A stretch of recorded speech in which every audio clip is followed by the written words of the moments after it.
اللہ الرحمن الرحیم۔ شروع اللہ کے بابرکت نام سے جو بڑا مہربان نہایت رحم کرنے والا ہے۔ السلام علیکم ناظرین، ویڈیو کا آغاز اپنی سبق آموز کہانی کے ساتھ کرتے ہیں، مگر اس سے پہلے آپ لوگوں سے گزارش ہے کہ اگر آپ نے ہمارے اسٹوری چینل کو سبسکرائب نہیں کیا تو ابھی سبسکرائب کے بٹن کو آن کر دیں تاکہ اس طرح کی مزید آنے والی نئی ویڈیوز آپ تک بر وقت پہنچ سکیں۔ کلاس کی کھڑکی سے باہر کا نظارہ انتہائی دلکش لگ رہا تھا۔ بچوں کو لیکچر ڈیلیور کرنے کے بعد میں قدرت کے خوبصورت نظاروں میں مگن تھا۔ یہ زندگی کتنی حسین ہوتی ہے نا، اس میں قدرت نے ہر رنگ بھرا ہوتا ہے۔ میں نے کبھی سوچا بھی نہیں تھا کہ حالات ایسے ہو جائیں گے۔ آج میرے اسٹوڈنٹس مجھے حیرت سے دیکھ رہے تھے، میرے چہرے پر پریشانی کے آثار واضح جھلک رہے تھے، جس سے کوئی بھی شخص بآسانی محسوس کر سکتا تھا۔ آج بھی گھر میں جھگڑا ہوا تھا، شدید قسم کا جھگڑا۔ بھابی نے امی کو گالیاں بھی دی تھیں، بھائی بھی پورا ہر معاملے میں شریک تھا۔ میں گھر میں سب سے چھوٹا ہوں، اس لیے کچھ بھی بولنے سے قاصر تھا۔ 3 بہنیں اور 2 بھائی تھے ہم۔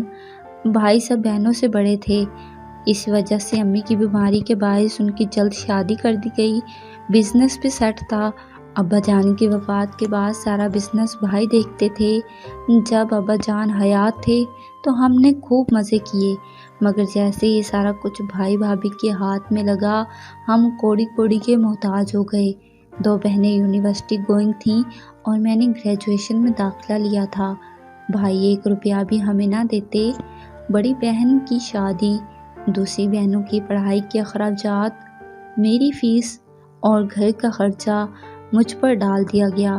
میں نے FSc مکمل کر کے گریجویشن میں داخلہ لیا تھا تاکہ اپنی پڑھائی جاری رکھ سکوں۔ البتہ چھوٹی سی عمر میں گھر کی ساری ذمہ داری مجھ پر آن پڑی، اس لیے میں نے اپنی پڑھائی کے ساتھ جاب شروع کر دی۔ میں صبح 2 پیریڈ پڑھا کر کالج کے لیے نکل جاتا اور 3 بجے ایک ہوٹل میں ویٹر کا کام کرتا۔ رات 10 بجے گھر آتا، پھر میں اپنی پڑھائی بھی کرتا۔ چھوٹی سی عمر میں زندگی نے بہت کچھ سکھا دیا، البتہ میں نے محنت اور لگن سے اپنی ذمہ داری کو خوب نبھایا۔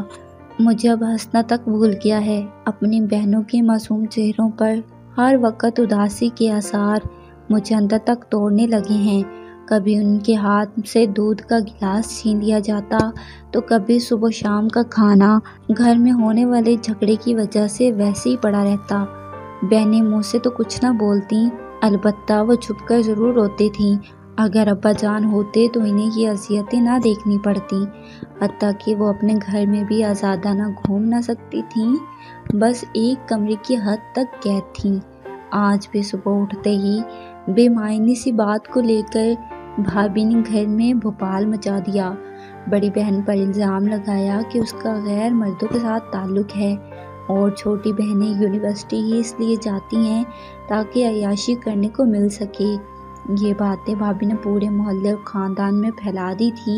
مجھے معلوم تھا کہ ان کا کوئی قصور نہیں ہے، بھابی نے جان بوجھ کر بلا وجہ کا بیل پا رکھا ہے۔ اس کی وجہ سے بڑی بہن کے سسرال والوں نے ان کی منگنی توڑ دی، جس کی وجہ سے وہ ہر وقت پریشان اور گھٹن کا شکار رہتی۔ میں ہر بار ان کے سامنے دیوار بن جاتا، مگر اب مجھ میں مزید ہمت نہ تھی کہ ان کا سامنا کر سکوں۔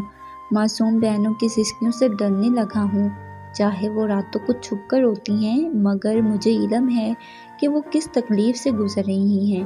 ان کا کیا قصور جو والد صاحب انہیں اس خود غرض اور تاریک دنیا میں تنہا کر کے چلے گئے۔ بھائی کبھی باپ نہیں بن سکتا، ایک بیٹی کے لیے اس کا باپ پہاڑ کا کام کرتا ہے جو ہر مصیبت سے خود ٹکراتا ہے۔